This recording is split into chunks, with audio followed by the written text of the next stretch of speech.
Olá, você que me segue no Rodrigo Silva Arqueologia. Estamos mais uma vez juntos aqui para o nosso bate-papo sobre Bíblia, teologia, religião. E hoje eu vou falar sobre um assunto que é recorrente na internet. Ou seja, as pessoas sempre pedem, através das redes sociais, que eu volte a falar desse assunto. Rodrigo, o que é a marca da besta? A tão famosa marca da besta, que já se tornou desde filme de terror até tema de música de rock and roll. O que significa essa marca? Eu já ouvi várias opiniões. Há pessoas que dizem que a marca da besta será um chip implantado subcutâneo na mão e na testa, então devemos fugir disso aí. Outros dizem que a marca da besta será um chip novamente do tamanho de um grão de arroz, que a gente nem vai perceber que vai tê-la, porque nós vamos trazê-la para dentro do corpo através de um alimento, então cuidado com o que você come. Há outros que dizem que a marca da besta seria o código de barras. Agora já tem uma nova versão que a marca da besta será imposta pela inteligência artificial. Essa é a mais recente. E havia aquelas versões antigas, que a marca da besta seria a televisão, a internet, ou seja, tem de tudo um pouco. Afinal de contas, qual seria a marca da besta a partir de uma leitura lúcida da Bíblia e não apenas tomada pela coqueluche do momento, sabe? Uma vez eu vi uma tirinha do Zé Apocalipse, dessas tirinhas de jornal, e o sujeito falando assim: a besta do Apocalipse é Saddam Hussein, Saddam Hussein. Aí o outro colega dele falou: espera, você antes falava que a besta do Apocalipse era Ronald Reagan. Aí ele falou assim: é porque eu trabalho com a versão revista e atualizada. Então quer dizer, cada hora virou até piada isso, até meme, tem alguém dizendo o que seria a marca da besta. Então que sugestão eu poderia dar para você da interpretação dessa parte do Apocalipse que eu poderia julgar mais sólida e menos tomada por modismo?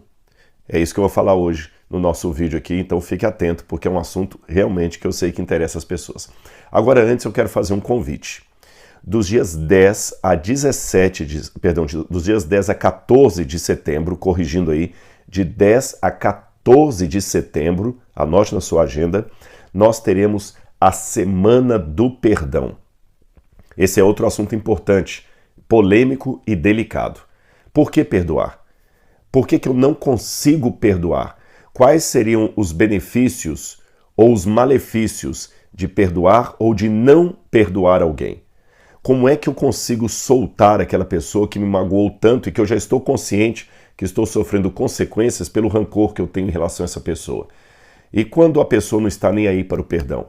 Então eu preparei junto com a minha equipe essa semana especial do perdão.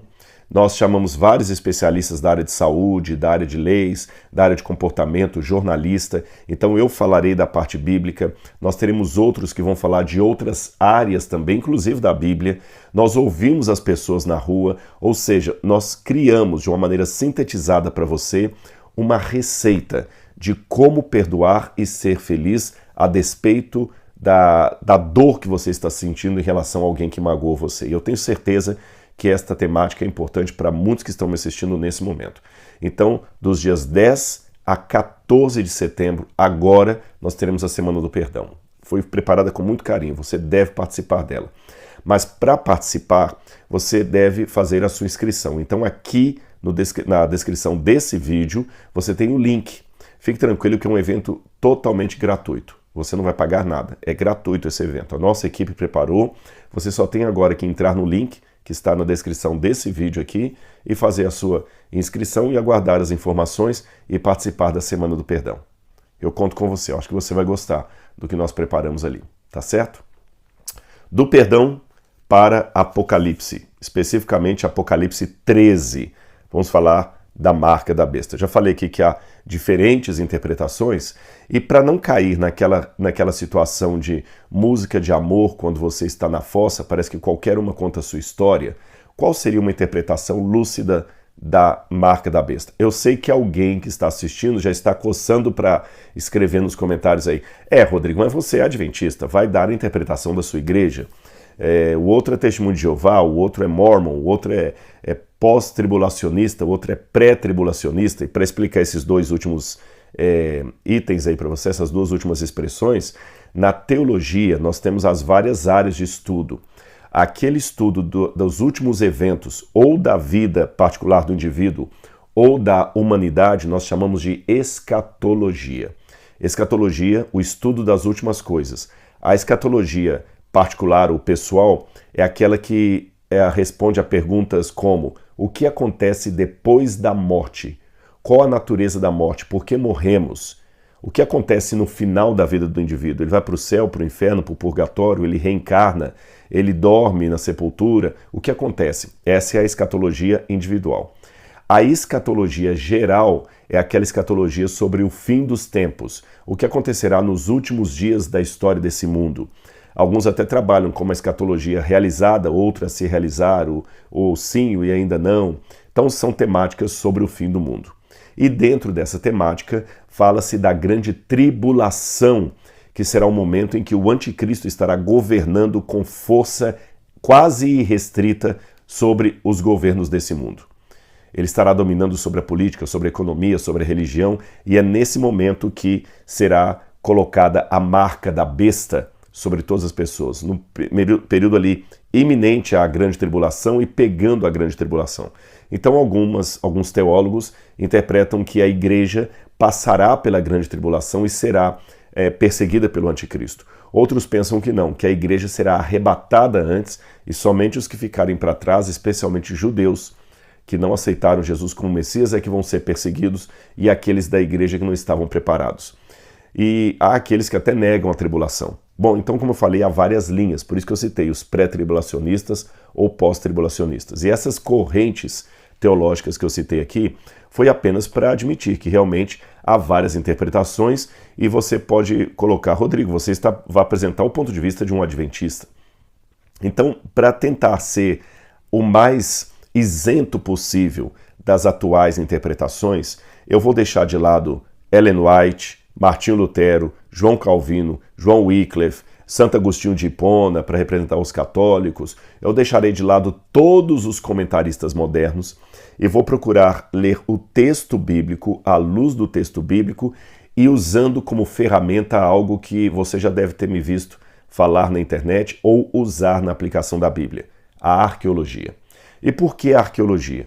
Porque, para mim, a arqueologia não tem só o papel de confirmar, consubstanciar historicamente aquilo que a Bíblia diz do ponto de vista histórico. A arqueologia também ajuda muito a colocar a Bíblia dentro de um contexto histórico. Isso é muito importante, pessoal. Muito importante. Se, por exemplo, eu disser para vocês, vou dar um exemplo aqui.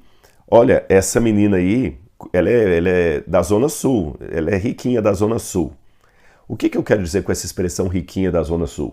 Ora, geralmente é uma expressão que vem do Rio de Janeiro, porque muitas pessoas ricas ficam na Zona Sul, é onde é a parte mais rica ali. Então você tinha muito nos anos 70, 80, às vezes algumas meninas ricas, porém metidas, que vinham da Zona Sul, e criou-se o jargão: ah, ela é riquinha da Zona Sul.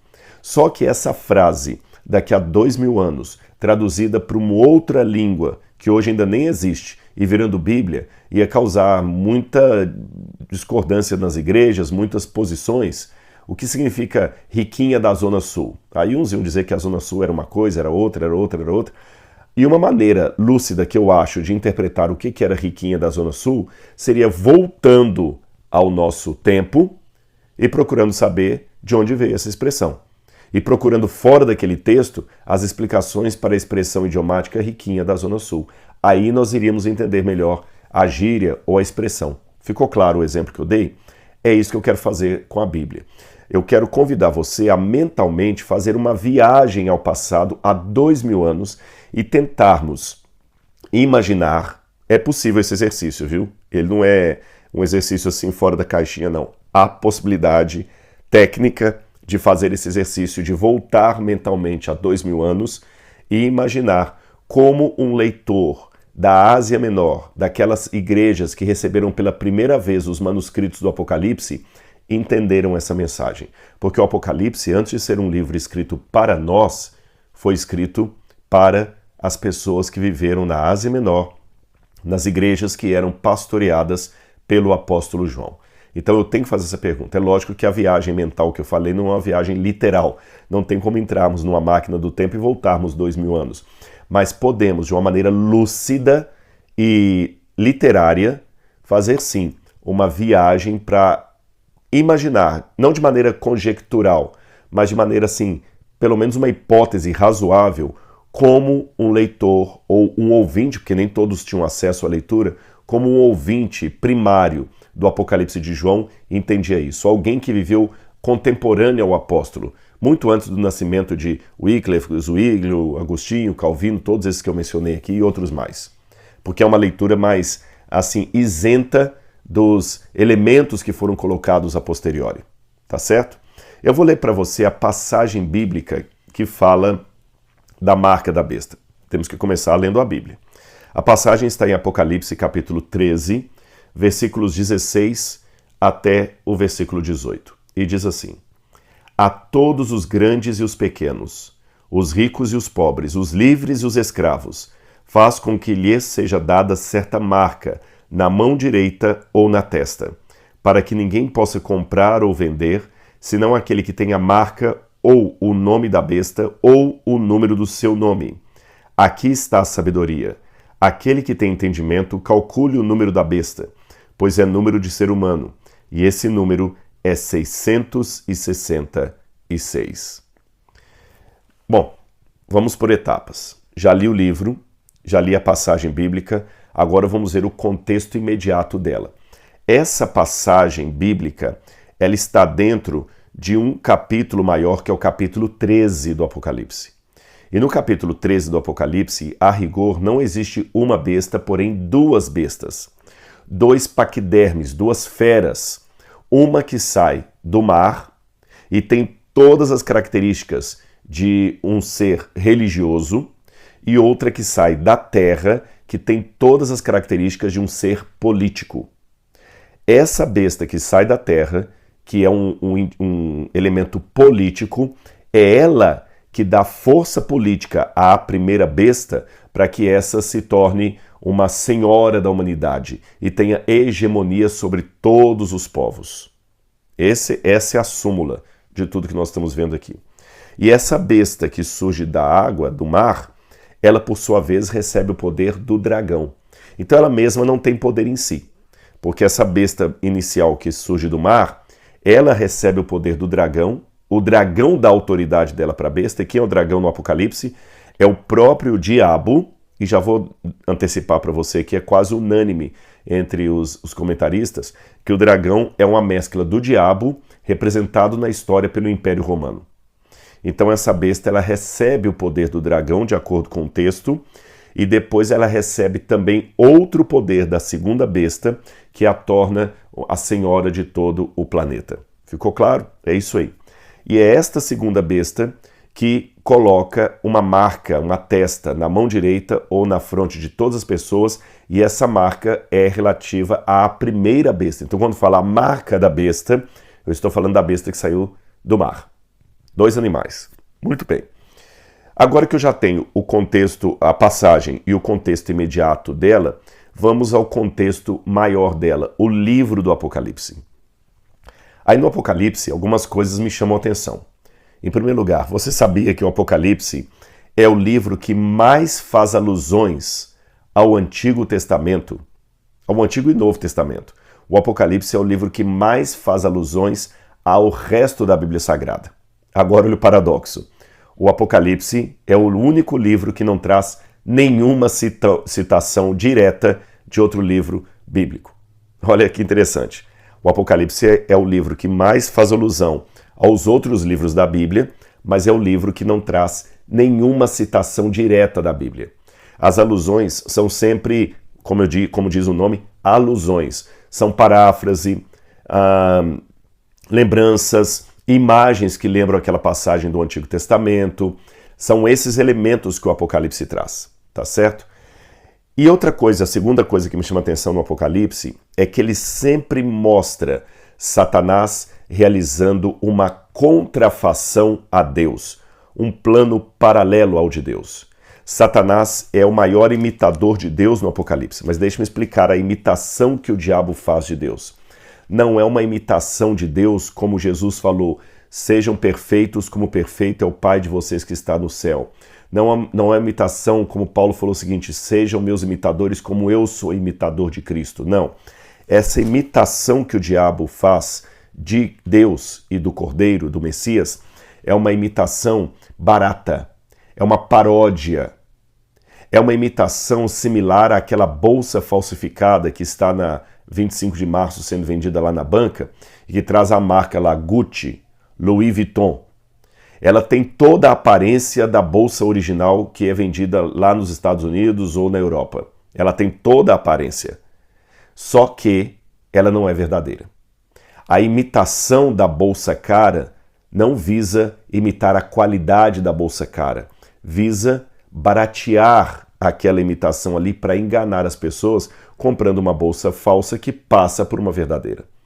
Então, quando o especialista vai olhar de longe, parecem as mesmas bolsas, tanto a da Champs-Élysées, em Paris, quanto da 25 de março, em São Paulo. Só que quando ele vai analisar, a costura não é a mesma, os detalhes não são exatamente os mesmos, a qualidade do material não é a mesma, ela é inferior em qualidade, em resistência, numa série de coisas. Então ela parece com a verdadeira, mas não tem a qualidade da verdadeira. É uma bolsa falsa. O diabo também, ele parece com o Messias, imita o Messias, mas não tem a qualidade do Messias. Vou dar alguns exemplos para vocês. Em Apocalipse capítulo 5, Jesus é retratado como sendo um cordeiro, preste atenção, um cordeiro que se assenta no trono de Deus Pai, e esse cordeiro está degolado. Porém, João se surpreende ao ver que o cordeiro, apesar de degolado, seguia vivo, sentado no trono de Deus Pai. Quando você vai para o Apocalipse 13, a primeira besta tem uma das cabeças golpeada de morte, ou seja, aquela cabeça estava degolada. Porém, à semelhança do cordeiro do capítulo 5, essa besta segue viva, apesar de degolada. E assim como o cordeiro, redivivo, estava sentado no trono de Deus Pai, a besta rediviva está assentada no trono do dragão. Muita semelhança, não é? No Apocalipse capítulo 14, Deus envia 3 anjos com 3 mensagens angélicas para proclamar a todos os países, a todos os povos, nações e línguas, a chegada do juízo de Deus, a queda da besta e a advertência de Deus com relação àqueles que recebem a marca da besta. Quando você vai para o Apocalipse capítulo 16, na Batalha do Armagedon, você vê 3 espíritos imundos que são enviados a toda a terra para juntá-los para a batalha do dia do Deus Todo-Poderoso. 3 anjos celestiais com advertência, 3 espíritos imundos. Quando você vai em Apocalipse capítulo 7, você vê 144 mil pessoas recebendo na testa o selo de Deus e do Cordeiro. Eles recebem na testa o selo de Deus e do Cordeiro. No Apocalipse capítulo 13, a porção que eu li, você tem a besta colocando na testa da humanidade uma marca também. Então você tem o selo do Cordeiro na testa, você tem a marca da besta na testa. Você viu como ele vai fazendo sempre uma paródia de Deus? E a imitação que o diabo faz de Deus no Apocalipse não restringe apenas ao Apocalipse, mas também a outras porções da Bíblia Sagrada. Você lembrando aquilo que eu falei, que o Apocalipse é o livro que mais faz alusões a outros livros da Bíblia Sagrada. Até aqui nós já temos alguns elementos interessantes. E eu posso fazer a afirmação: a marca da besta é uma falsificação do selo de Deus. Então a pergunta que eu faço é: o que a marca da besta está falsificando? Essa pergunta para mim é chave. Em termos hermenêuticos de interpretação bíblica, é importantíssimo eu saber o que a marca da besta está falsificando para eu identificá-la. Senão eu vou cair aí num achismo tremendo. Eu vou ilustrar e você vai entender. Vamos novamente fazer aquele exercício de imaginação do futuro. Imaginem que hoje alguém escreveu um texto assim: a Polícia Federal apreendeu várias caixas de Rolex falsificados. Havia vários Rolex falsificados. E a partir disso, o governo federal demandou que qualquer comerciante que vender um Rolex falsificado será multado e, no caso de reincidência, será preso. Tudo bem na minha frase, não é? O texto que eu construí aqui do Rolex falsificado ficou claro para você. Ok. Agora imagine que daqui a 2000 anos, é um exercício de futurologia, daqui a 2000 anos esse texto seja traduzido em forma de Bíblia para uma outra cultura. Aí as pessoas vão tentar falar assim, o que era o Rolex falsificado? Aí alguns vão falar, o Rolex falsificado deve ser um computador. O outro vai falar, não, o Rolex falsificado deve ser um perfume. O outro vai dizer, o Rolex falsificado deve ser uma cama, um móvel. O outro vai dizer, não, o Rolex falsificado deve ser um cigarro falsificado. O outro vai dizer, o Rolex falsificado deve ser um carimbo. Há várias opiniões sobre o que é um Rolex falsificado. Agora, se eu tiver, através de um exercício arqueológico, a condição de voltar contextualmente ao século XXI, eu descobrirei que Rolex é marca de relógio. Relógio. Se o Rolex é marca de relógio, então eu já tenho alguma eliminação aqui. Rolex não é computador. Não existe computadores Rolex. Rolex não é cigarro. Não existe cigarro da marca Rolex. Rolex não é móvel. Não é cama, mesa, banho. Também não é. O Rolex é única e exclusivamente uma marca de relógio. Então, se eu tenho Rolex falso, só pode ser relógio falso. Não pode ser computador falso. Concorda comigo? Este mesmo exercício eu vou aplicar à marca da besta. Se a marca da besta é a falsificação de algo que Deus deu, então eu tenho que descobrir qual é esse algo que Deus deu, aí eu saberei o que é a marca da besta. E qual que é esse algo que Deus deu? Vamos ao Antigo Testamento. E para responder isso, eu vou mostrar para você esse objeto aqui, ó. Quem conhece o judaísmo, quem conhece cultura judaica ou já esteve em Israel, já viu isso aqui, ó. Esse é um mezuzá. O que é um mezuzá? O mezuzá é um elemento que o judeu tinha ordenado por Deus a ser colocado nas portas de sua casa, e até hoje os judeus fazem isso. Eles colocam o mezuzá meio torto aqui. Aqui você tem a letra Shin em hebraico. Vou falar o significado dela daqui a pouco. E aqui dentro você olha que o mezuzá é oco, tá vendo? Olha, ele tem essa abertura aqui. Por quê? Há várias porções da Torá, da lei de Deus, do livro do Deuteronômio, que são colocadas aqui dentro. Deuteronômio é uma palavra grega que significa deuteros nomos, a repetição da lei de Deus, porque no Deuteronômio Moisés repete os estatutos, a lei que Deus deu para os judeus. E especialmente o cerne da lei, o resumo da lei, que é o Shema Israel. E você tem aqui o Shem, que tem outros significados também, mas um deles é o de Shema Israel, ouve ó Israel. Eu vou ler para você isso no Antigo Testamento. Lembra que eu falei que o Apocalipse não faz citações diretas ao Antigo Testamento, mas faz muitas alusões a ele. E quando nós vamos ao livro de Deuteronômio, no capítulo 6 de Deuteronômio, nós vamos ler Deuteronômio capítulo 6, versículo 4. Olha o que Deus ordenou aqui. Escute, Israel, o Senhor nosso Deus é o único Deus. Esta frase, escute, Israel, o Senhor seu Deus é o único Deus, era praticamente assim, é até hoje no judaísmo, pode perguntar isso para qualquer judeu, é o resumo, o suprassumo da identidade judaica. Shema Israel, Adonai Eloheinu, Adonai Echad. Ouve, ó Israel, o Senhor nosso Deus é o único Senhor. Então, esse resumo aqui resume também a lei. Olha o que diz aqui no capítulo 5, traz os 10 mandamentos. Olha que interessante, no capítulo 5 do Deuteronômio você tem os 10 mandamentos. Aí Moisés se torna o mediador do povo e o capítulo 6 fala o grande mandamento. O grande mandamento não é que os outros são inferiores. O grande mandamento é aquele que dá o suprassumo da lei. Ouve, ó Israel, o Senhor, nosso Deus, é o único Senhor.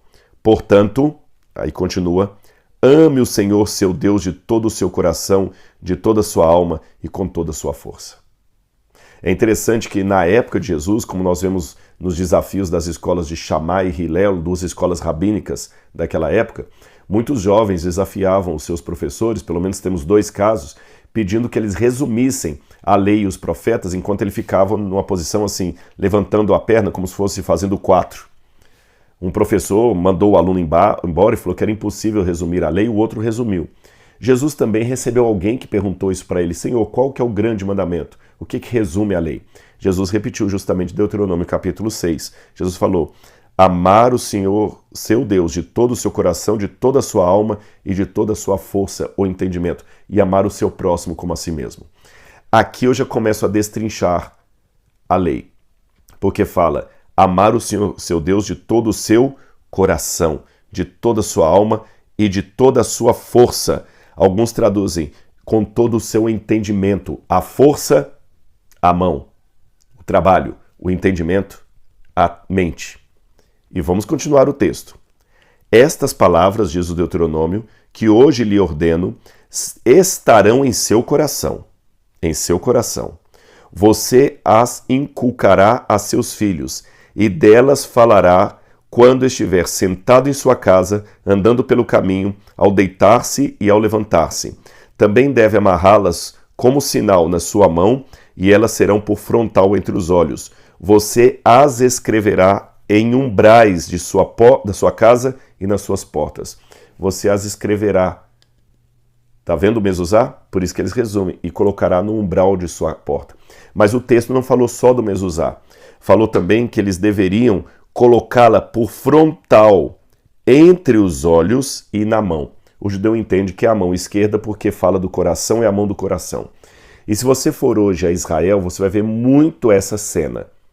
É muito simples. Se você colocar no Google aí, escrever Tefilim, com N no final, Tefilim, você vai ver muitos judeus orando no Kotel, que os ocidentais chamam de Muro das Lamentações, mas o judeu chama de Kotel. O judeu orando no Kotel, o judeu religioso, com uma tira de couro preta aqui no braço, e uma caixinha que ele coloca aqui, e a tira amarra aqui na mão, e aqui uma outra caixinha entre os olhos, preta, e com um shim na frente, o mesmo shim aqui também na frente da caixinha. Essa caixinha é chamada em hebraico de tefilim, e em grego de filactério. Esse tefilim ou filactério é o resumo da lei. O mesmo resumo da lei que eles colocam na mezuzá, eles colocam também nessa caixinha e eles ficam orando ali. Baruch haba Adonai Eloheinu melech, que assim começa quase todas as orações judaicas. Baruch haba Adonai Eloheinu melech, bendito seja o Senhor. O Senhor, o nosso Deus. Bendito seja o Senhor, nosso Deus. Ele sempre começa a oração assim. E ele fica com aquela caixinha ali, apertando e orando, e aqui por frontal entre os olhos. Deus deu essa regra. E na época de Jesus, nós sabemos que os judeus já usavam essas caixinhas na testa. Eu não sei se elas eram pretas, como as do judaísmo de hoje. Mas a prova arqueológica que essas caixinhas eram usadas é que entre os manuscritos do Mar Morto em Qumran, eles encontraram tefilim do 1º século. Então, na época de Jesus, os judeus religiosos usavam essa caixinha assim. Ou seja, os leitores do Apocalipse primários, os primeiros a receber essa mensagem, muitos deles eram judeus ou oriundos de famílias judias. Eles conheciam essa prática judaica de ter a lei por frontal entre os olhos e na mão direita. Então, certamente, aqueles que leram ou ouviram pela primeira vez esta passagem do Apocalipse, a besta vai colocar um sinal na testa ou na mão direita, eles lembraram do tefilim. Lembra o que eu fiz da comparação do Rolex falsificado? Rolex falsificado não pode ser uísque falsificado. Rolex falsificado não pode ser computador falsificado, nem celular falsificado. Rolex falsificado só pode ser relógio falsificado. A marca da besta é a falsificação do tefilim. Por isso que ela parece, mas tem uns detalhes que ela diverge. Lembra comparação também que eu fiz da bolsa Louis Vuitton, da 25 de março comparado com a bolsa lá da Champs-Élysées, perdão, ela parece em quase todos os detalhes, mas na costura o especialista vê que tem uma diferença. A coloração da bolsa não é exatamente a mesma e o material é inferior. O tefilim que a besta vai emplacar em todas as pessoas, ele é na mão direita. É quase semelhante, mas não exatamente igual. Então, com isso, eu sou obrigado a entender que a marca da besta será uma lei de Deus que será colocada, muito parecida com os 10 mandamentos, mas ligeiramente diferente. E a prova que a marca da besta só pode ser algo aludido aos mandamentos, aos 10 mandamentos, está no próprio Apocalipse. O capítulo 13 tem, antes dele e depois dele, praticamente a mesma frase que diz assim. Olha como termina o capítulo 12, iminentemente antes de começar o capítulo 13. Ele diz assim: o dragão ficou irado contra a mulher e foi travar guerra contra o restante da descendência dela, ou seja, os que guardam os mandamentos de Deus e têm o testemunho de Jesus. Apocalipse capítulo 12, versículo 17. Os que guardam os mandamentos de Deus e têm o testemunho de Jesus. Aí começa a besta. Aí sabe como é que termina o capítulo da marca da besta? Olha no capítulo 14, fechando esse escopo aqui. Diz assim, Apocalipse capítulo 14, versículo 12. Aqui está a perseverança dos santos, os que guardam os mandamentos de Deus e a fé em Jesus. Então a marca dos que vão resistir à besta é colocada imediatamente antes e quase imediatamente depois do capítulo 13. A marca dos que vão resistir ao sinal da besta é justamente os que guardam os mandamentos de Deus e têm a fé de Jesus. E antes que você me pergunte quais são os mandamentos de Deus, que alguém pode falar, não, mas os mandamentos de Jesus são apenas para amar a Deus e ao próximo. Quando Jesus falou para amar a Deus e ao próximo, ele não estava dando um mandamento no lugar dos 10 mandamentos. Lembre, essa frase de Jesus, a lei depende de amar a Deus e ao próximo, é um resumo dos 10 mandamentos, não uma substituição deles. Se você olhar os 4 primeiros mandamentos do decálogo dos 10 mandamentos, são mandamentos relacionados a Deus. Não terás outros deuses diante de mim, não levará o nome do Senhor teu Deus em vão, não fará imagem de escultura, lembra do Shabat para santificar. São obrigações do ser humano para com Deus. Os outros 6 mandamentos são obrigações do ser humano para com seu próximo. Honrar pai e mãe, não matar, não adulterar, não cobiçar o que é do seu semelhante. Percebeu? A primeira tábua dos 10 mandamentos se resume no que Jesus falou, amar a Deus sobre todas as coisas. A segunda parte dos 10 mandamentos se resume na continuação do que Jesus falou, e ao próximo como a você mesmo. Jesus não deu esses mandamentos para substituir o decálogo, mas para resumi-lo, porque o decálogo só serve se for obedecido por amor. Outro detalhe, em Apocalipse capítulo 12, capítulo 11, quando vai abrir todo esse cenário que envolve o dragão, a primeira besta e a segunda besta, o cenário do Apocalipse começa assim, olha, Apocalipse 11, versículo 19.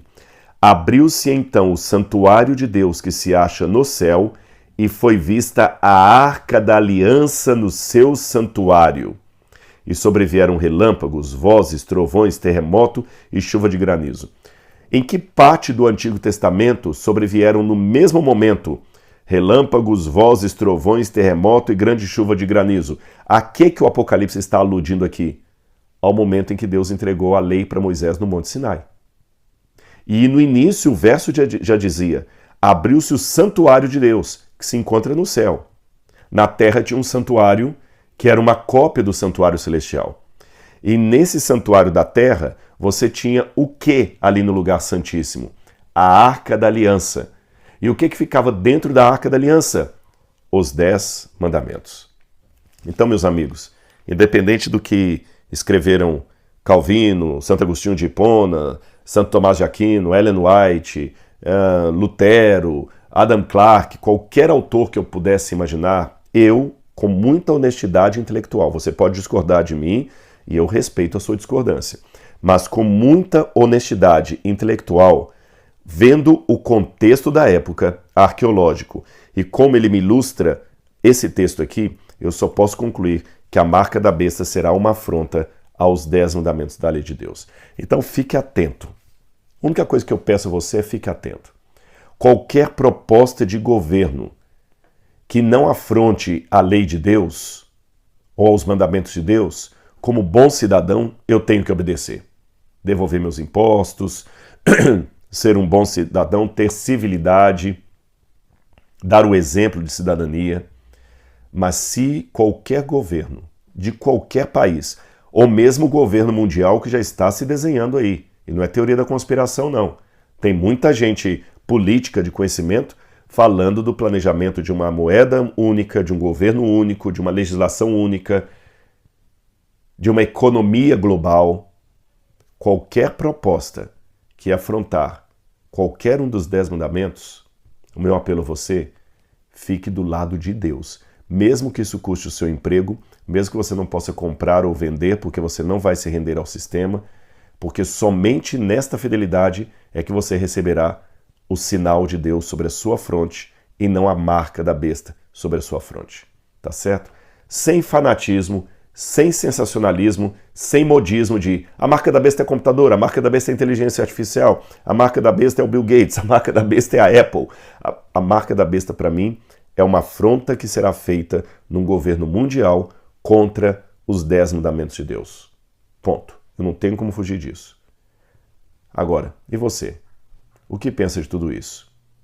Não sei a sua opinião. Gostaria até de vê-la aqui nos comentários, desde que seja dada com muito respeito, é claro. Mas um apelo eu acho que eu posso fazer a você, mesmo que você discorde da minha interpretação. O apelo é o seguinte: ainda que caia aos céus, seja fiel ao Cordeiro. É isto o que importa. O resto é comentário.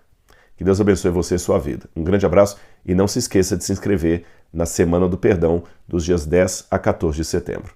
Um abraço, até lá. Tchau, tchau.